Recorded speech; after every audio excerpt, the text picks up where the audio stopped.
Good morning, students. Today we are going to see the new concept is known as the inheritance. So, what is meant by inheritance? Reusability of data. Reusability of data. We can create another one class from the old one class. We can create another new one class using the old one class. That is known as the inheritance. That is known as the inheritance. Okay. So, see what is the actual concept of inheritance. So, reusability is yet another important feature of groups. It is always nice if it is always nice if we would reuse the something that already exists rather than trying to create the same all over again. म्हणजे already आपल्याकडे असले आपण काय करणार आहे reuse करणार आहे जे आपल्याकडे ऑलरेडी आहे ठीक आहे परत परत करण्याचे आपण काय करणार आहे ते ऑलरेडी आपण यूज करतो जे अवेलेबल आहे तेच आपण काय करू शकतो यूज करू शकतो that is non as the inheritance it would not only save time and money but also reduce the frustration and increase the reliability म्हणजे हे तुमचं कॉस्ट पण वाचत नाही तर तुमचा वेळ वाचतो कॉस्ट वाचतो आणि रिलायबिलिटी वाढते कारण तुम्ही एका ठिकाणी चेंज केलं की सगळ्या ठिकाणी चेंज होणार आहे म्हणजे सपोज चेक करा समजा की सपोज तुम्हाला स्टुडंटचा मोबाईल नंबर बदलायचा आहे आता स्टुडंटचा मोबाईल नंबर चेंज होऊ शक्यतो तर सपोज एका ठिकाणी तुम्ही चेंज केलं ऑटोमॅटिक सगळ्या ठिकाणी जाईल कन्सिडर करा की कॉलेज मॅनेजमेंट सिस्टम तर तुम्ही क्लास इन्फॉर्मेशन चेंज केलं तर ऑटोमॅटिक तुमचं एक्झाम डिपार्टमेंटला चेंज होईल लायब्ररीला चेंज होईल ठीक आहे त्यानंतर तुमच्या ह्याच्यामध्ये चेंज होईल स्पोर्ट्समध्ये बाकी सगळ्या अकाउंटला जिथे जिथे तुमचं अकाउंट असेल त्या सगळ्या ठिकाणी तुमचं ऑटोमॅटिक काय होणार आहे चेंज होणार आहे जे क्लास चेंज झालं सपोज तुम्ही एफ आय क्लिअर करून एस वायला गेला तर एस वाय तुम्ही अपडेट केलं की ऑटोमॅटिक जिथे जिथे एफ आय ते सगळीकडे होणार एस वाय होणार so this is a reusable data जेव्हा तुम्ही एस वायला जाणार परत तुम्हाला काय करावं लागणार नाही तर तोच डेटा काय करावा लागणार नाही भरावा लागणार नाही तोच डेटा तुम्हाला परत भरावा स्टुडंटचा नेम ऍड्रेस वगैरे सगळ्या गोष्टी आहेत ते तुम्हाला सारखं रिपीट करावं लागणार नाहीये ह्या सगळ्या गोष्टी करण्यासाठी तुम्ही काय करता इनहेरिटन्स या कन्सेप्टची काय करत असता यूज करत असता इनहेरिटन्स या कन्सेप्टची काय करता तुम्ही यूज करता तर एकच minute hold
so it is a reusability of data.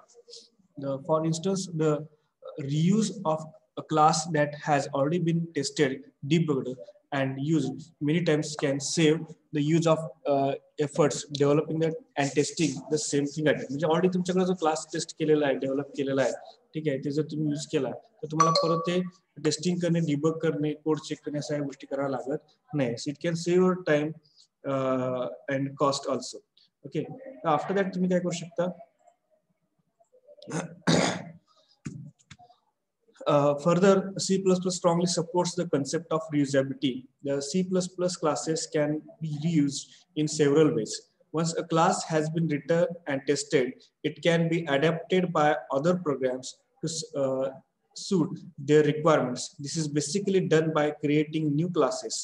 Okay, reusing the properties of existing one class. So we can create a new one class using the existing one class. That concept is known as the inheritance. This is basically done by the creating a new class, reusing the properties of existing one. The mechanism of deriving a new class from the old one class is called inheritance. म्हणजे जुन्या class पासून आपण आणखी एक नवीन class create करतो म्हणजे student class पासून आपण काय करतो किंवा ऍडमिशन क्लास पासून स्टुडंट नावाचा क्लास बनवतो किंवा स्टुडंट पासून काय करतो क्लास इन्फॉर्मेशन नावाचा आपण काय करतो एक नवीन क्लास आपण काय करतो क्रिएट करतो त्यालाच आपण काय म्हणतो इनहेरिटन्स म्हणतो त्यालाच आपण काय म्हणतो इनहेरिटन्स असं म्हणतो The old class is referred to as the base class and new one class is called as a derived class.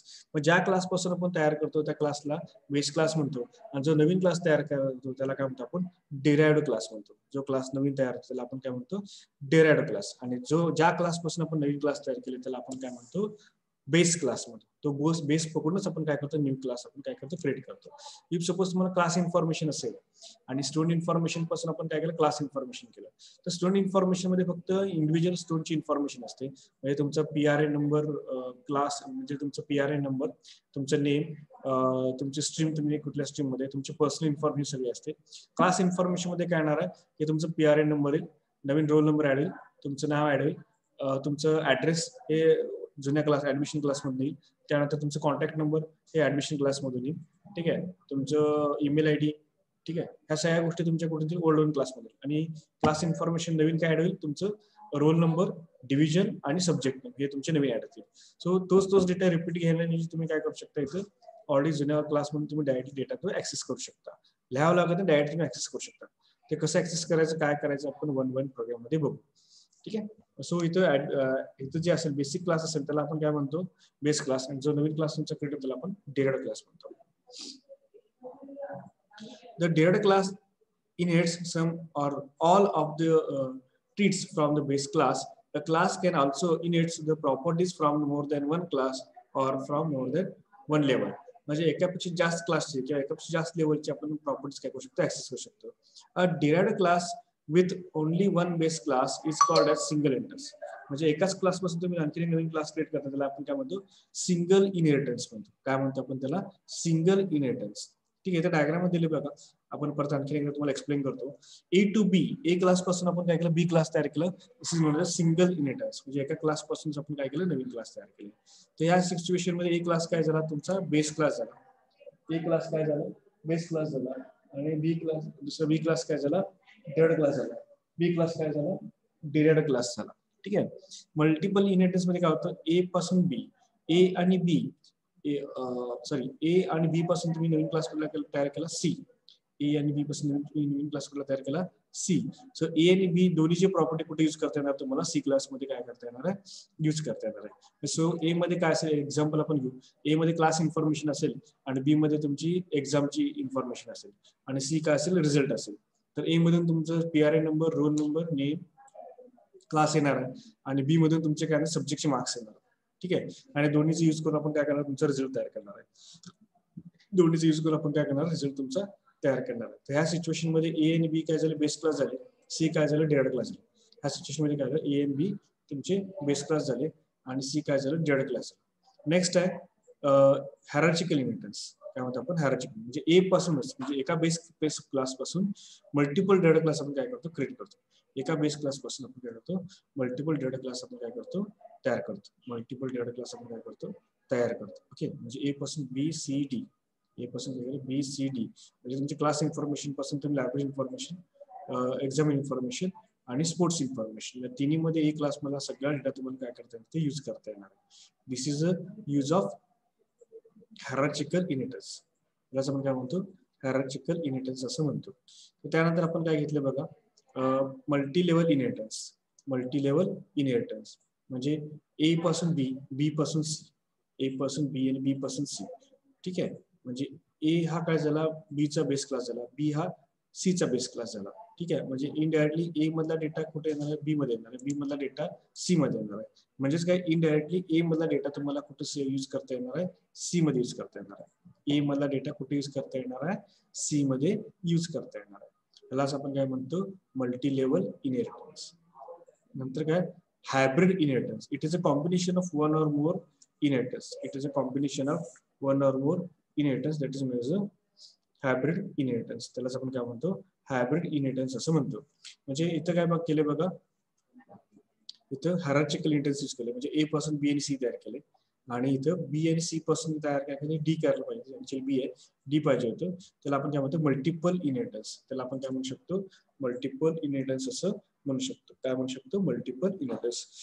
So this is known as the hybrid inheritance because it is a combination of one or more inheritance. It is a combination of one or more inheritance type that is known as the hybrid inheritance.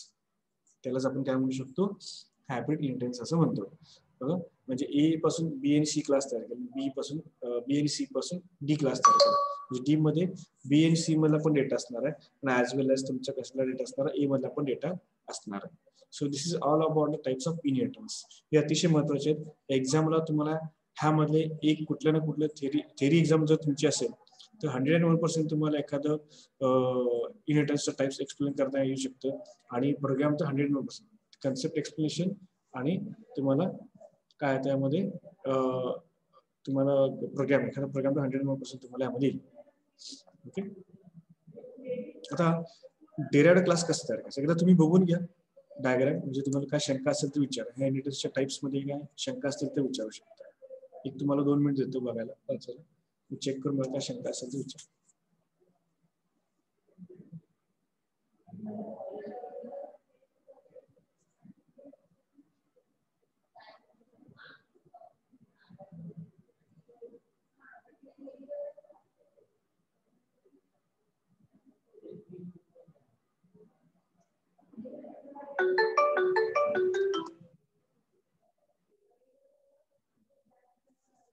काय शंका असेल तर विचारा. काय तुम्हाला काही issue असतील, काय शंका, डायग्राम बघा, टाइप्स बघा आणि काय असेल तर विचारा.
काय शंका आहेत कोणाची?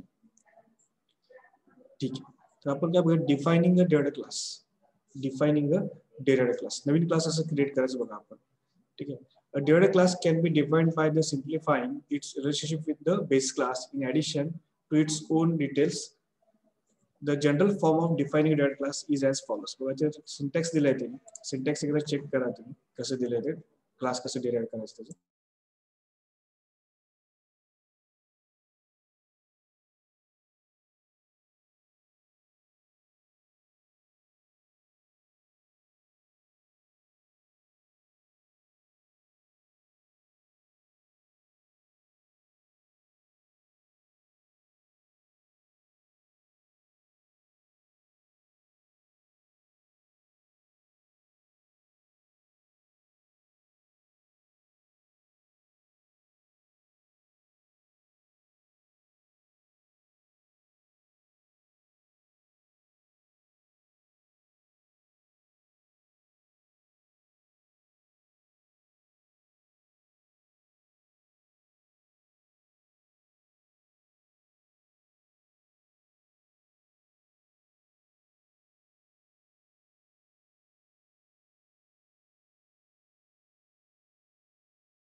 तर हे सिंटॅक्स आहे की नवीन क्लास कसा क्रिएट करायचा. क्लास डेटा क्लास नेम म्हणजे जो नवीन तुम्ही क्लास तयार करणार तो, आणि ह्याला आपण म्हणजे दोघांमध्ये रिलेशन दाखवण्यासाठी आपण हे यूज करतो विजिबिलिटी मोड आणि बेस क्लास. ठीक आहे, हे कुठल्या क्लास पासून आपण तयार केलेलं आहे ते, कोणत्या क्लास पासून आपण तयार केलं विजिबिलिटी मोड म्हणजे त्यातला पब्लिक मधला डेटा घेणार आहे का प्रायव्हेट मधला डेटा घेणार आहे ते तुम्ही डिसाईड करू शकता. म्हणजे सपोज स्टुडंट नावाचा क्लास असेल तर त्या स्टुडंट नावाच्या क्लासमधून तुम्ही कसे प्रायव्हेट आणि पब्लिक डेटा असतो, त्यामध्ये प्रायव्हेट मधला डेटा घेणार आहे का पब्लिक मधला डेटा घेणार आहे तर तो मोड असतो त्या क्लासचा.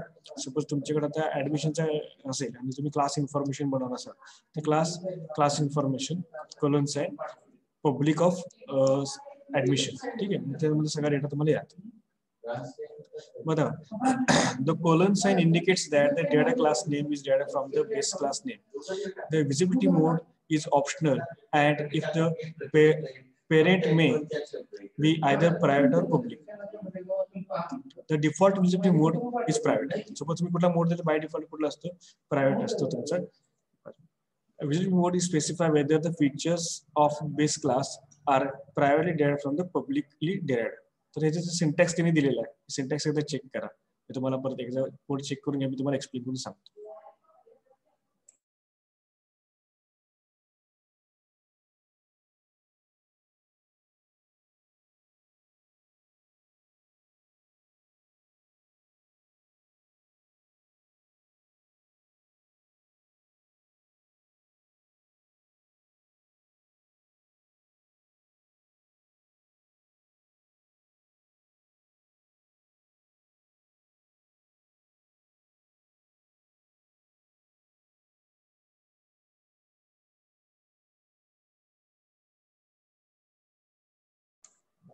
तर तुम्हाला class ABC private of XYZ म्हणजे एक्सवायझेडच्या प्रायव्हेट प्रॉपर्टी वापरून आपण काय केलंय, नवीन क्लास तयार केले एबीसी.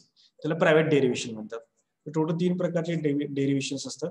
तर class ABC colon private of XYZ म्हणजे एक्सवायझेड मध्ये प्रायव्हेट मध्ये डेटा तुम्ही काय करू शकता, डायरेक्टली एबीसी मध्ये यूज करू शकता आणि प्लस एबीसी चे मेंबर असतात ते वेगळे. त्यानंतर काय दिलेलं आहे, क्लास एबीसी पब्लिक ऑफ एक्सवायझेड. ठीक आहे, एक्सवायझेड ची पब्लिक डेटा वापरून तुम्ही काय करता, तर पब्लिक प्रॉपर्टी वापरून तुम्ही काय करता, नवीन क्लास क्रिएट करता. म्हणजे एक्सवायझेड मधला पब्लिक डेटा तुम्हाला कुठे यूज करता येणार, एबीसी मध्ये यूज करता येणार. एक्सवायझेड मधला पब्लिक डेटा तुम्ही कुठे यूज करू शकता, यामध्ये यूज करू शकता. क्लास एबीसी कोलन एक्सवायझेड म्हणजे तुम्ही कुठलं विजिबिलिटी मोड दिलंच नाही, कोणता विजिबिलिटी मोड दिलाच नाही, तर त्यामध्ये काय होतं, तुम्हाला बाय डिफॉल्ट प्रायव्हेट कन्सिडर केलं जातं. बाय डिफॉल्ट तुमचं काय कन्सिडर केलं जातं, प्रायव्हेट कन्सिडर केलं जातं. So this is all about the derivations. Total किती डेरिव्हेशन्स आहेत, 3 प्रकारचे डेरिव्हेशन्स आहेत. किती प्रकारचे, 3 प्रकारचे, प्रायव्हेट, पब्लिक आणि डिफॉल्ट. प्रायव्हेट मधलं काय होतं की प्रायव्हेट मधला डेटा तुम्ही काय करू शकता, इनेट करू शकता. प्रायव्हेट मधला डेटा तुम्ही काय करू शकता, इनेट करू शकता. आणि पब्लिक डेरिव्हेशन मध्ये काय होतं, पब्लिक मधला डेटा सगळा तुम्हाला यूज करता येतो आणि तुम्ही कुठलं विजिबिलिटी मोड दिलाच नाही तर बाय डिफॉल्ट तुमचं काय होतं, प्रायव्हेट डेटा काय होतं, इनेट होतो. प्रायव्हेट डेटा तुमचा काय होतो, इनेट होतो. Okay, so this is known as the declaring the new class, that is derived class. For example, class derived class name colon visibility mode private public by default तुमचा private असतो आणि old one class म्हणजे ज्याच्यापासून तुम्ही नवीन class तयार करणार आहे तो, ज्याच्यापासून तुम्ही नवीन क्लास तयार करणार आहे तो. तर अशा पद्धतीने तुम्हाला काय दिले, हे सगळे दिलेले आहे. ओके, अशा पद्धतीने सगळे तुम्हाला कन्सेप्ट काय दिले त्यामध्ये दिलेले आहे. ठीक आहे, हे सगळे तुमचे दिलेले आहेत डेरिव्हेशन्स वगैरे. डेरिव्हेशन्स आणखी एकदा चेक करा, काय शंका असेल तर विचारा. ठीक आहे, उद्यापासून आपण काय करू, 1 बाय 1 प्रोग्राम घेऊ. उद्यापासून आपण काय करू, प्रोग्राम घेऊ शकतो.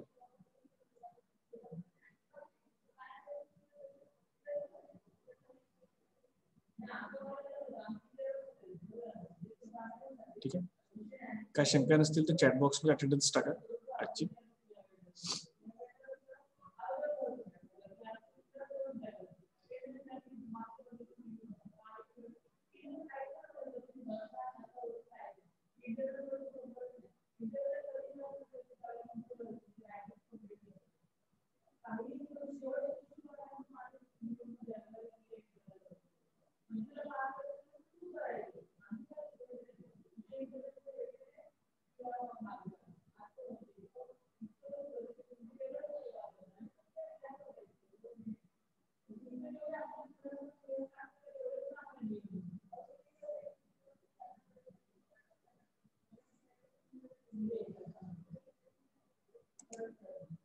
टाकलाय सर अटेंडन्स.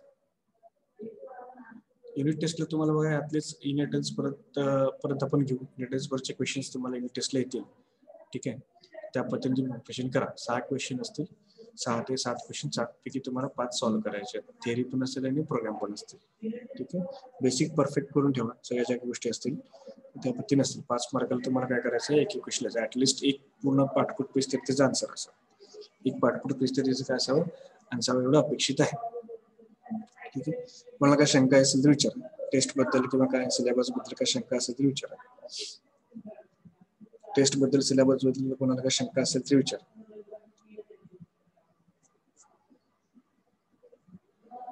ठीक आहे, मग शंका नसेल तर थांबव.